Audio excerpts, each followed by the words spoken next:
Olá, pessoal. Vamos a mais um assunto, agora sobre previsão de demanda. Hoje vamos ter a parte 1, que seria o modelo geral e técnicas de previsão. Algumas técnicas. A previsão de demanda, como a gente até comentou um pouco na aula de planejamento estratégico, nas aulas anteriores, ela é importante para um bom planejamento dos sistemas de produção.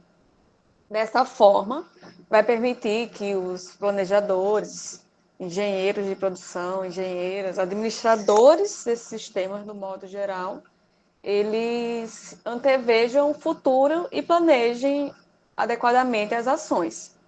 Quanto produzir, em que momento, quais itens. Então, a previsão ela é essencial para um bom plano. E podemos dizer que ela é utilizada no PCP, né, Planejamento e Controle da Produção ou de Operações, em dois momentos distintos. Para planejar esse sistema, assim, planejar como vai ser, e o uso desse sistema.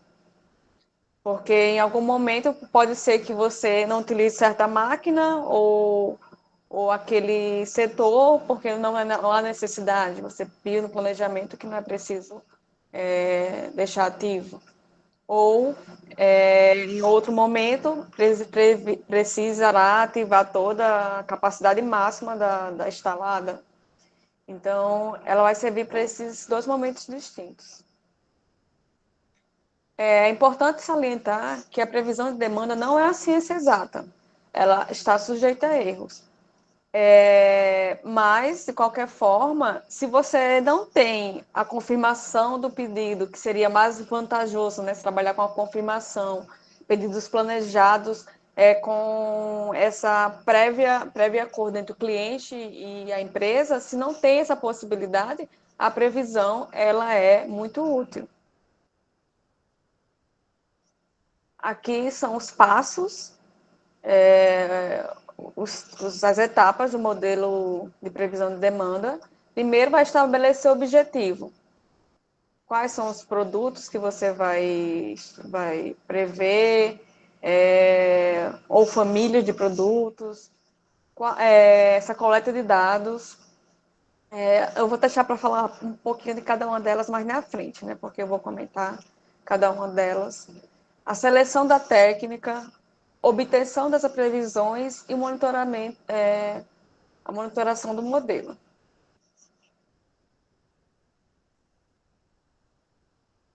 Consiste em definir, né, o objetivo, né, consiste em definir a razão pela qual se necessita as previsões. Que produto ou famílias de produtos será, você fará a previsão.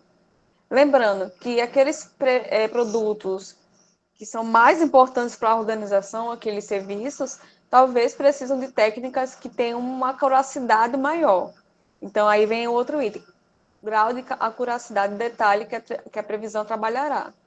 Isso depende também do produto que vai ser previsto. Talvez um produto que não é o carro-chefe da empresa, talvez ele não precise de uma previsão com tanta acurácia. E quais recursos estarão disponíveis para essa previsão? Você vai usar uma planilha eletrônica, vai usar um software, você vai de estatística, você vai ter tempo para coletar esses dados, isso também é importante. Você não vai ter dados, sem dados a gente tem muito o que fazer, né? Mas, enfim, isso também é importante ser avaliado. A questão da coleta e análise de dados, né? Alguns dos cuidados básicos devem ser tomados na coleta e análise dos dados. Quanto mais dados históricos forem analisados, coletados, melhor. Mais confiável será essa previsão. Esses dados, né, devem buscar a caracterização da demanda pelos produtos da empresa, que não necessariamente é igual à venda passadas, pois pode ter ocorrido falta desse produto, postergando entregas ou deixando de atendê-la. Então, isso aqui está querendo dizer o quê? Que, eu quero fazer a análise de previsão daquele produto X. Vou olhar minhas vendas. Talvez não seja um bom número, no sentido que Talvez no passado você acabou não atendendo alguma demanda porque não tinha produtos para ser entregues ou não poderia atender aquele serviço. Então, se você considerar esses dados, você vai continuar sem atender no futuro, pelo esse mesmo planejamento. Então, é importante confirmar qual era a real demanda naquela época. Realmente todas foram atendidas, então podemos usar essas vendas ou devemos analisar os pedidos que foram lançados e não foram também atendidos, tá bom? Então, lembrando que você sempre vai tentar atender a demanda dos seus clientes. Então, se no passado você não conseguiu atender, você tem que corrigir isso para que não aconteça mais. E outra coisa, né? Tem algumas, a gente chama até em estatística, né? Outlier, ou um ponto fora da curva. São dados atípicos, né? De vendas, demanda, que, por exemplo, lá você tem uma promoção, aquele não caracteriza o comportamento normal da demanda. Até agora, em época de pandemia também, né? A demanda de máscaras descartáveis. No início, você não conseguia nem encontrar da pandemia, agora, hoje em dia, já se estabilizou. Mas também, se você for comparar a demanda de máscaras descartáveis nessa época de pandemia e antes, arrisco dizer com certeza que tem uma diferença bastante expressiva.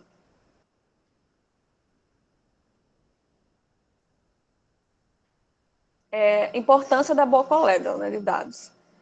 A qualidade dos dados, a qualidade de tomar decisões vai estar ligada à boa coleta de dados. Se esses dados representam a realidade, então você vai conseguir fazer uma boa previsão de demanda. Imagina se você trabalha com um banco de dados, com muitos dados faltantes, erros de preenchimento, é, valores não confiáveis. Então, você possivelmente vai errar sua previsão. Mesmo que lá as métricas analisadas para analisar a previsão em si bem boas, não vai representar a realidade da sua organização. Questão da técnica, né? Seleção da técnica de previsão. Uma vez coletados esses dados, pode-se decidir pela qual técnica de previsão será mais apropriada. Existem técnicas qualitativas e quantitativas. Cada um tem no seu campo de atuação e sua aplicabilidade. Não existe uma técnica que seja mais adequada em todas as situações.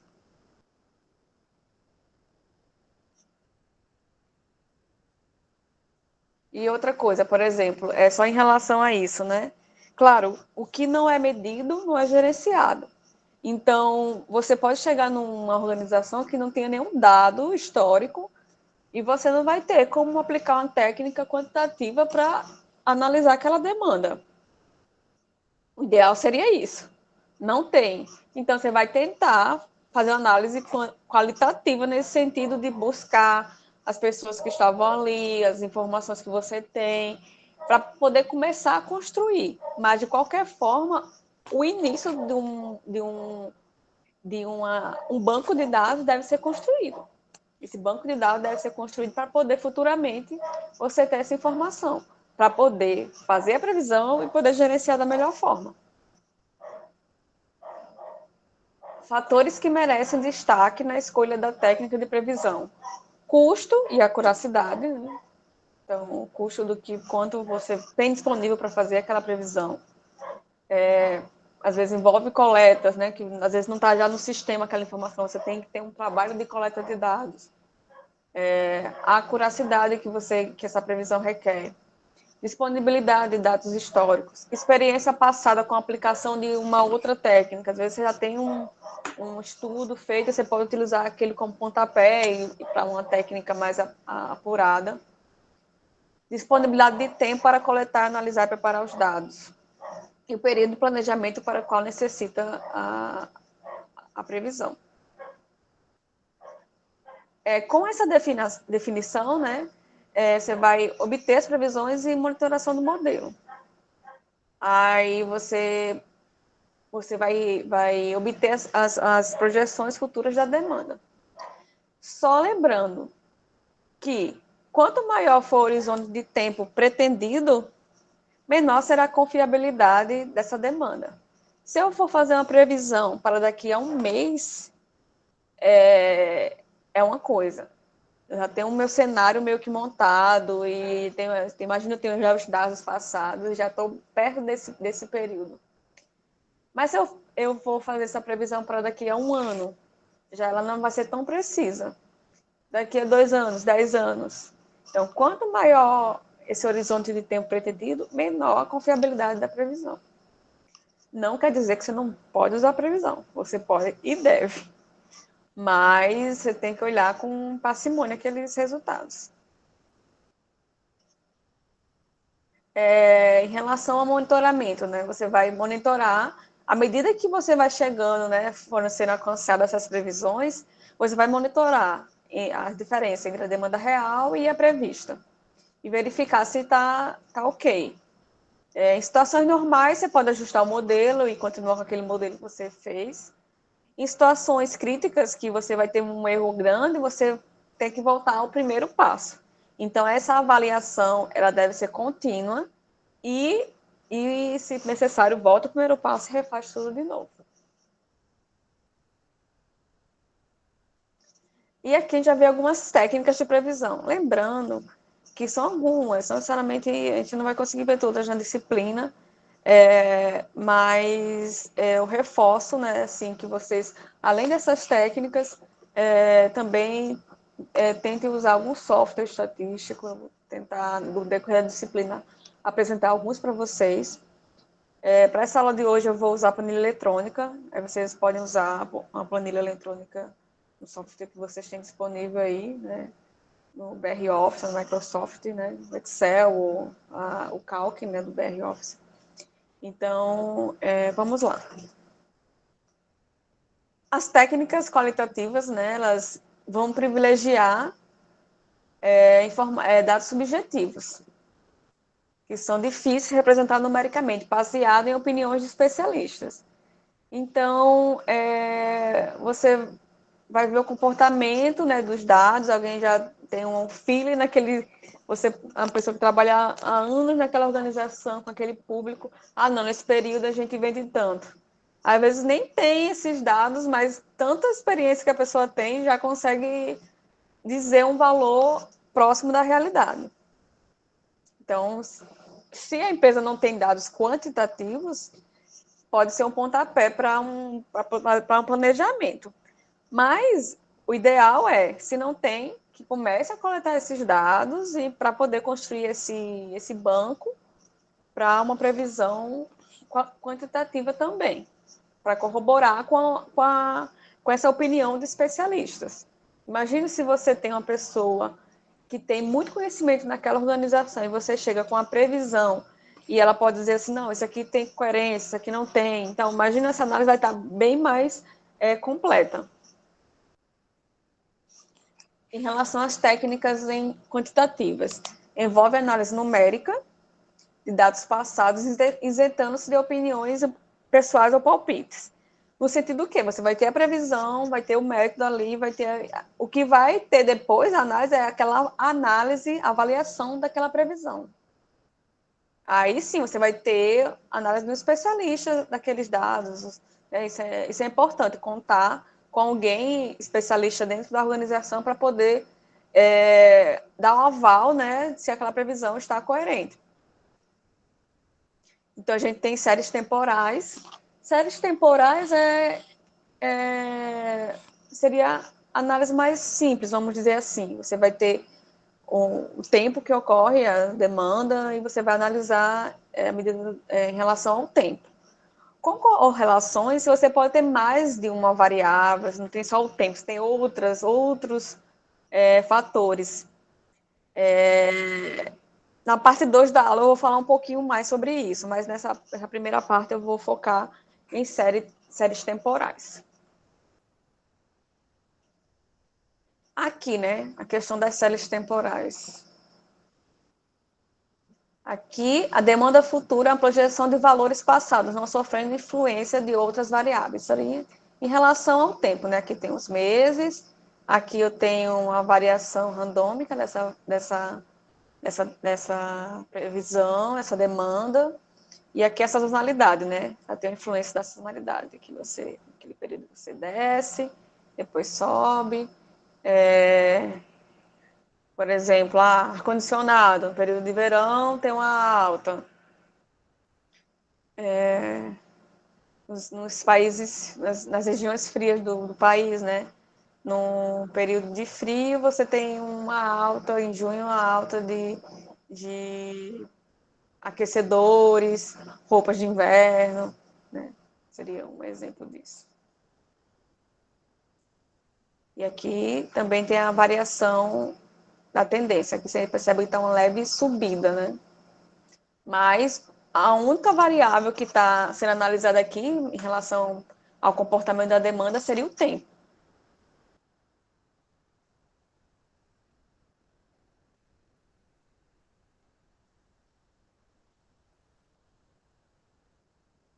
Aqui, média móvel, né?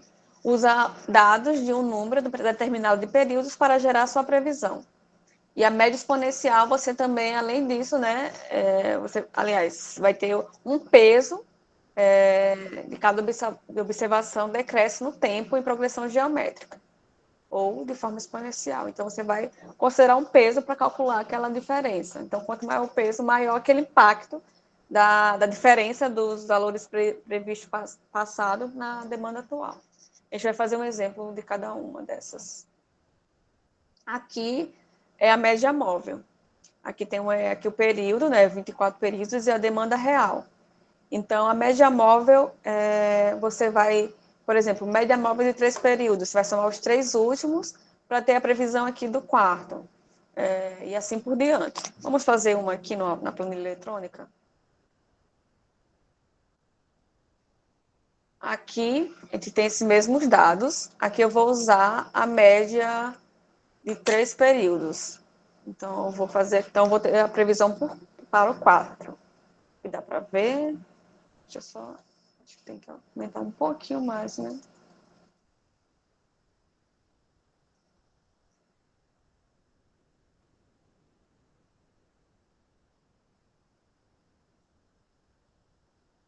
Aqui. Aí, então, eu vou somar. A função soma, né? Aqui do Excel. A planilha eletrônica. Somar os 3 últimos períodos e dividir por 3, né? Que é a soma dos últimos 3 e dividir por 3. E aqui nesse outro, vai ser a soma dos últimos 3, ou seja, 2, 3 e 4, e dividir por 3. E aqui a gente pode puxar, né? E o erro é a demanda real menos prevista.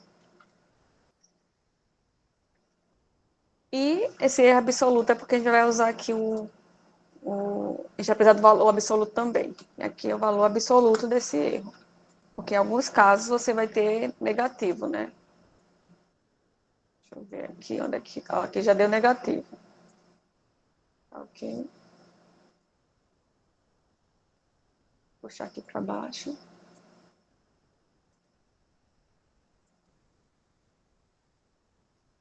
Então, tá aqui, né, gente?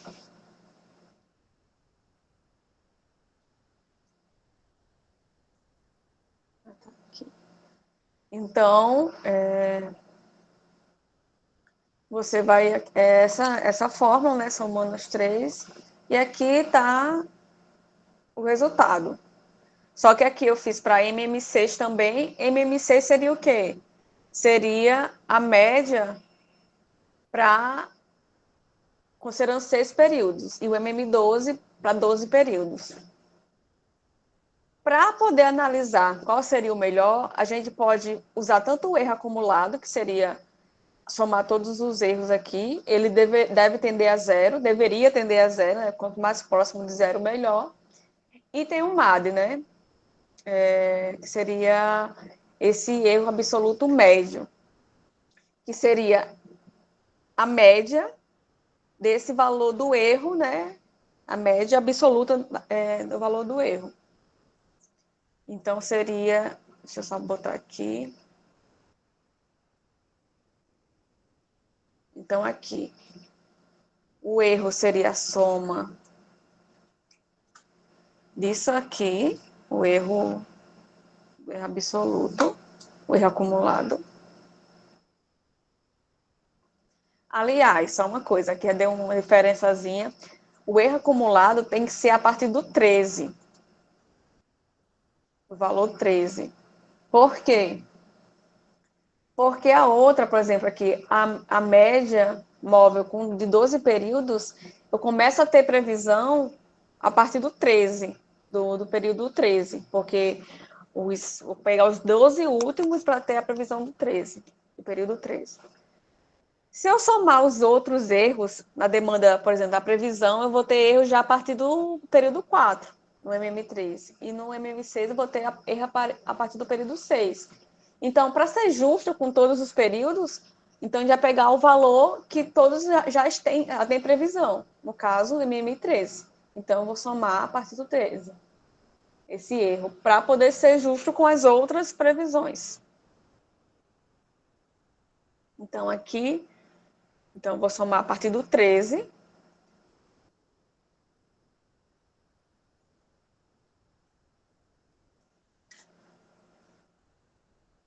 Só.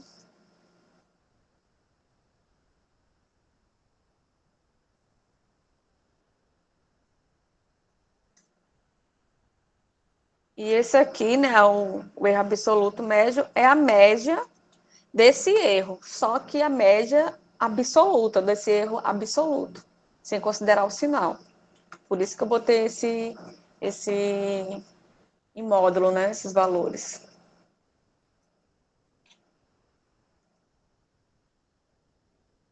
Então, aqui, gente, a gente tem aqui essa previsão, né, de cada um deles, e a gente vai considerar, só conferir aqui se o resultado deu. Espera.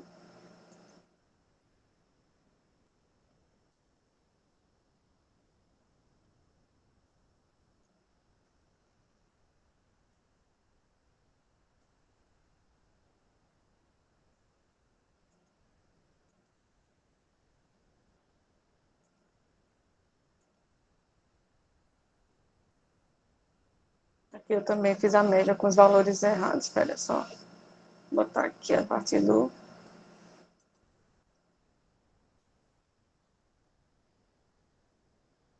13. Agora sim, né?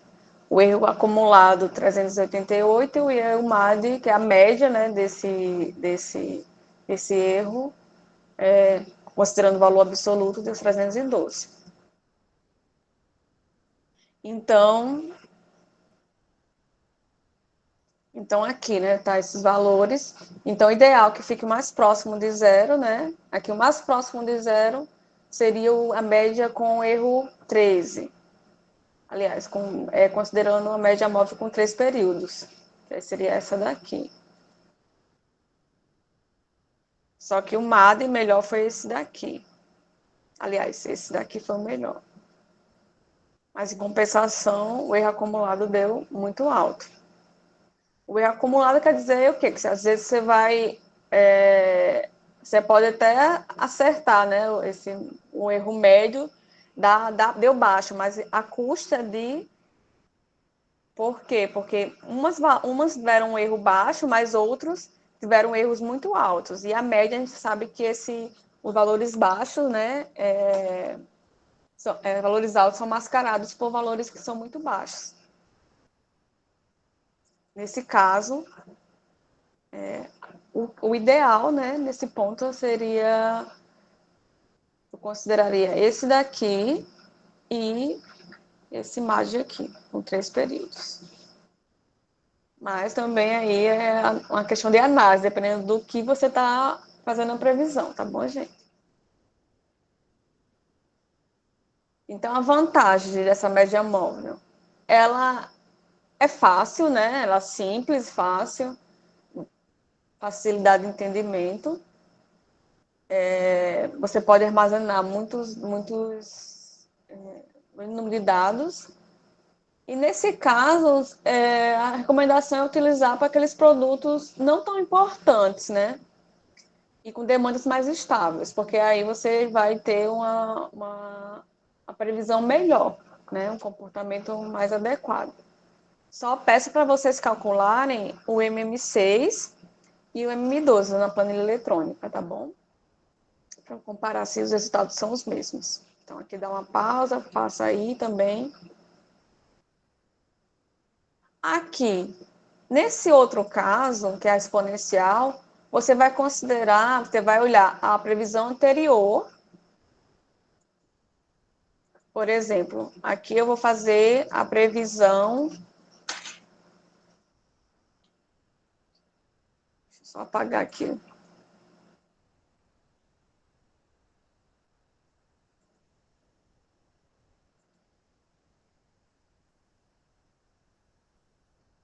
Eu vou fazer a previsão do período 2.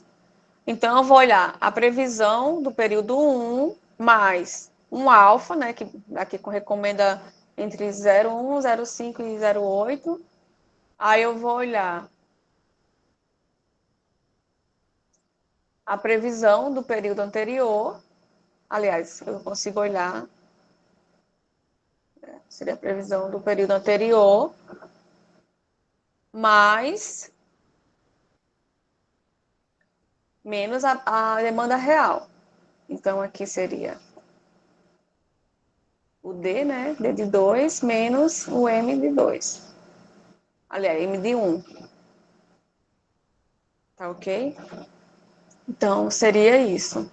Então, vamos fazer na planilha para poder achar essa previsão.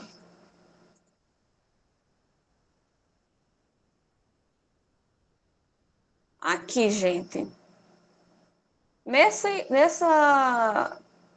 exponencial, eu preciso da previsão do período anterior e a demanda real do período anterior. No primeiro período, eu não tenho, né, previsão, não tenho como ter isso do anterior, né? Antes que um não tem, né? E a partir do 2, a gente pode, por convenção, colocar a previsão do 2 como se fosse do 1, para poder começar esses cálculos. Tá bom? Então, a previsão aqui do período 2, vamos dizer que é igual à previsão do período de 1. A partir daí, a gente vai fazer aquela forma, que seria o quê? A previsão do período 3 seria só botando aqui para a fórmula, seria a demanda real, a previsão do período anterior, a previsão do período anterior, vezes o alfa. Esse alfa aqui eu coloquei aqui do lado, porque aí eu posso substituir depois sem ficar alterando muita fórmula. Aí eu já fixo aqui, então. Aí, para fixar na planilha eletrônica, é F4. Você vai fixar a célula, que é esses dois cifrões, antes e depois da letra. Aí eu fixei a célula. Quer dizer o quê? Que eu vou puxar depois a fórmula e não vai mudar a célula dessa célula aqui onde está o alfa. Aí eu vou ter vezes isso, né? Vezes a demanda real menos a previsão de 2.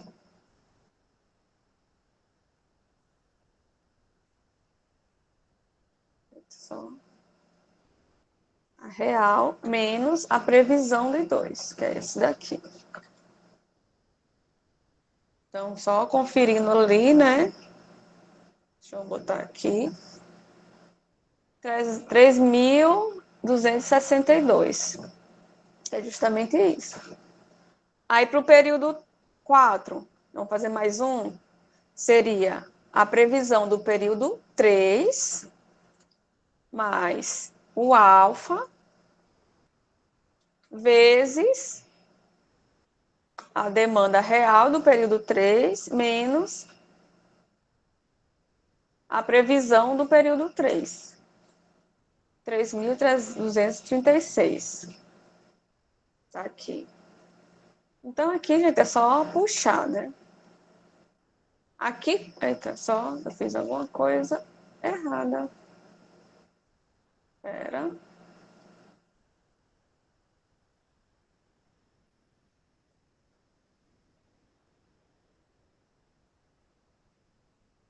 Ah, tá. Ó, gente, tá vendo aqui, ó? Eu não fixei, ó, nessa fórmula que eu fiz aqui embaixo, eu não fixei o valor do alfa. O valor não ficou, a previsão não está correta. Aí eu vou puxar isso aqui que eu tinha fixado. Vocês vão ver aqui que aí vai ficar mais bonitinho. Aí vocês percebem que ele está pegando os valores da previsão anterior e o valor real e o alfa aqui fixado, né? E o erro vai ser o quê? A demanda real menos a prevista.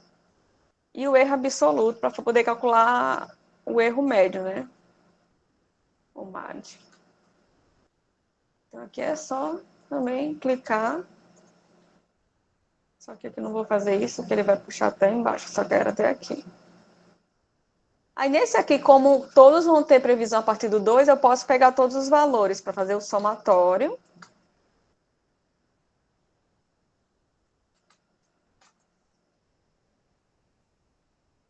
Que seria a soma aqui dos períodos. E a média.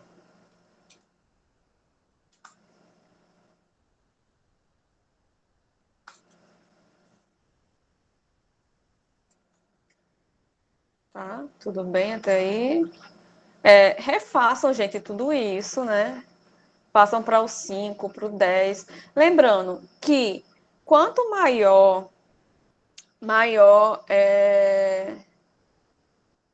esse alfa, maior é aquele peso da diferença da previsão anterior. Então, se você quer que a sua previsão acompanhe, né, bastante a diferença das previsões passadas, seja rápida, então quanto maior esse alfa, melhor. Mas aí você também tem que analisar se o comportamento está adequado. Então tá aqui, né? Se eu mudasse aqui para 0,5, já teria diferença. Tá vendo que tá mudando? Então, refaçam isso, né? Usando a planilha, façam para ver se acham os mesmos valores. Tá bom? Aqui tem um gráfico. Vocês percebem outra coisa que eu até esqueci de comentar aqui. É importante também vocês analisarem o gráfico, né? Aqui a demanda tem a demanda real em azul, né? No caso da média móvel que a gente tinha feito. A MM3 em rosa, MM6 considerando 6 períodos em amarelo e MM12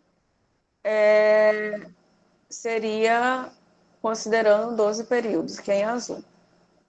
A gente percebe que, em considerando 3 períodos, ela acompanha, ela tende a acompanhar mais as mudanças do que a 12, que é praticamente estática, né? Então, se a demanda for mais estável, considerando um maior número de períodos, seria interessante, dependendo do comportamento desses dados.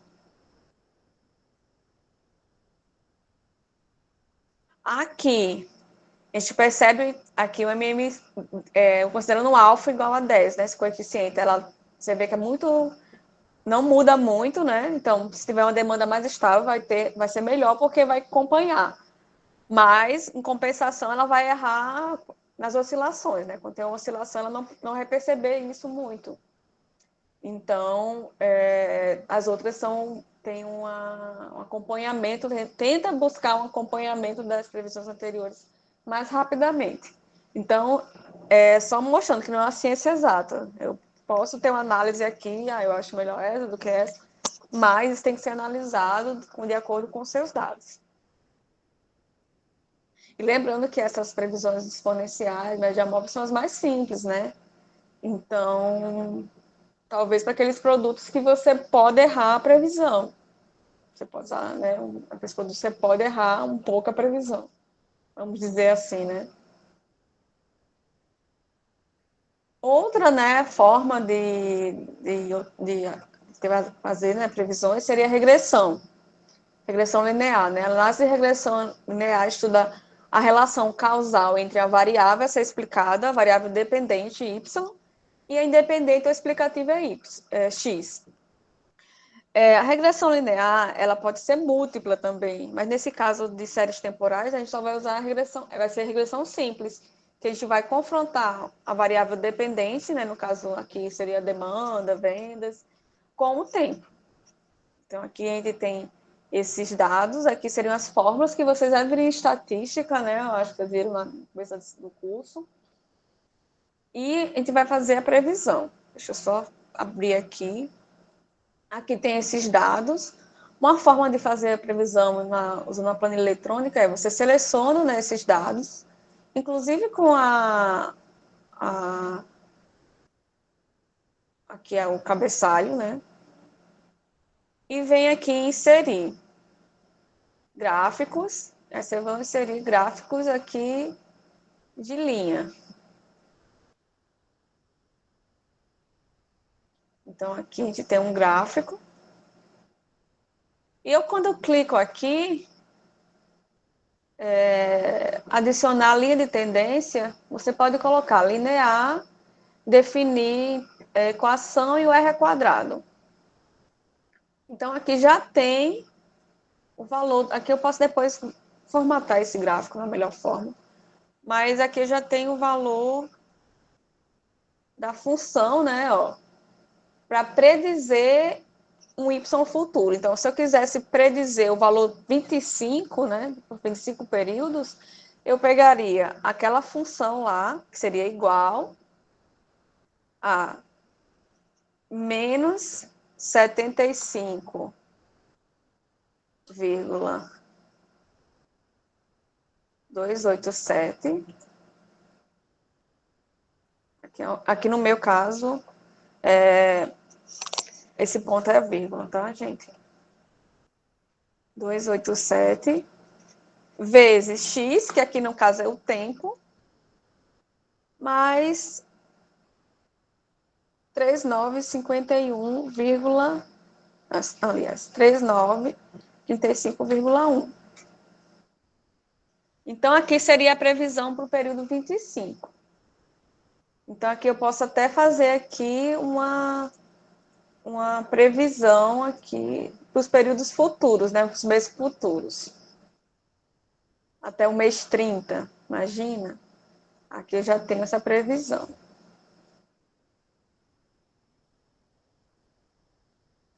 Inclusive, eu posso plotar aqui no gráfico.